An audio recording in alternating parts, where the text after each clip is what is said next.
अब हम सिग्नल्स को ढूंढ रहे हैं। जब वो मिल जाएंगे तो हमें नजदीकी लोकेशन का पता चल जाएगा। कलेक्टिवली 24 ऑफिसर शहीद हुए हैं। हेलो दोस्तों, आप इस दुनिया में कहीं पर भी हो सकते थे, लेकिन आप हमारे साथ हैं। Welcome to our channel by Bollygraj studios. Cinema इतिहास की दो बड़ी फिल्में जवान और सालार करीब करीब 20 दिनों के अंतराल पर रिलीज हो रही थी, लेकिन सुनने में आया सालार ने डेट पोस्टपोन कर दी है। क्या प्रभास एसआरके से डर गया? नहीं, मैं ऐसा नहीं कह रहा, ऐसा फैंस कह रहे हैं एसआरके के कि बाहुबली डर गया और अब सालार सीधे 2024 में रिलीज होगी। खैर, अब इससे बड़ा सवाल पर वापस आते हैं कि यह फिल्म इतनी बड़ी कैसे बनी। आइए जानते हैं इसके पीछे का सच। एसआरके और प्रभास दोनों फिल्मों के बड़े बनने का एक कॉमन कनेक्शन है, केजीएफ का द मॉन्स्टर रॉकी।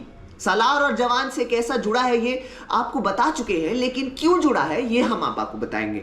अब हुआ यूं था कि यश के पास फिलहाल कोई प्रोजेक्ट नहीं था। उसको लगा कि लोग उसे मॉन्स्टर और रॉकी के नाम से जानते हैं और उनके बॉलीवुड कैमियो की बातें भी कुछ टाइम से चल रही हैं, लेकिन वो कोई ऐसी फिल्म नहीं करना चाहते जिसमें वो उनका फेमस करियर नेटिजन्स का टारगेट बन जाए।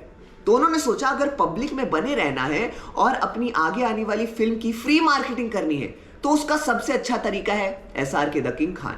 इनकी फिल्में कैसी होती हैं ये बॉक्स ऑफिस रिकॉर्ड खूब अच्छे से बोलता है, लेकिन अब इससे जुड़े कैसे?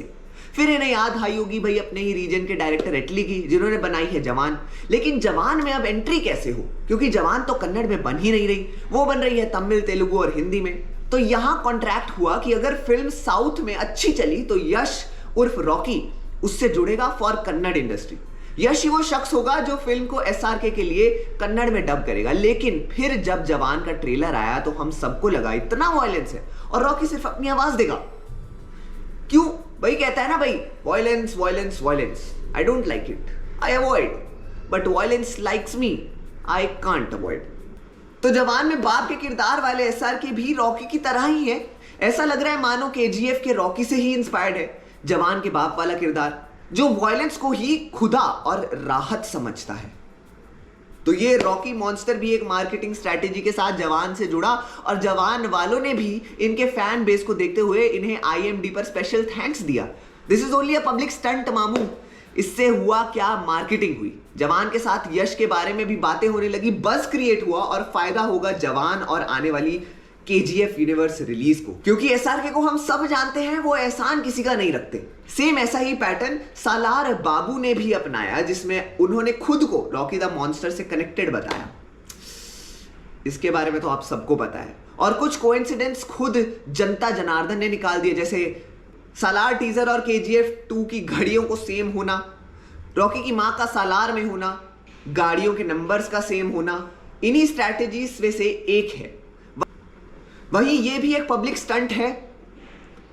काश ऐसा ना हो, क्योंकि अगर ऐसा नहीं हुआ तो थिएटर में आग लग जाएगी। और इसको हवा दी प्रशांत ने ताकि आदि पुरुष राधे श्याम जैसे फ्लॉप देने का असर उनकी सालार पर ना पड़े। और ये आप अंधभक्त से तभी करा सकते हो जब आप फ्लॉप हीरो के सामने एक सुपरस्टार को लाकर खड़ा कर दो, जो था प्रभास के आगे यश। तो असल में सालार वर्सेस जवान नहीं होना चाहिए, बल्कि Jawan plus Salaar is equal to Rocky the monster होना चाहिए। आपके क्या विचार हैं इस पूरे विषय पर? हमें कमेंट बॉक्स में अपनी चर्चा बताइए और देखते रहिए हमारा चैनल बॉलीग्राज स्टूडियोज। Thank you.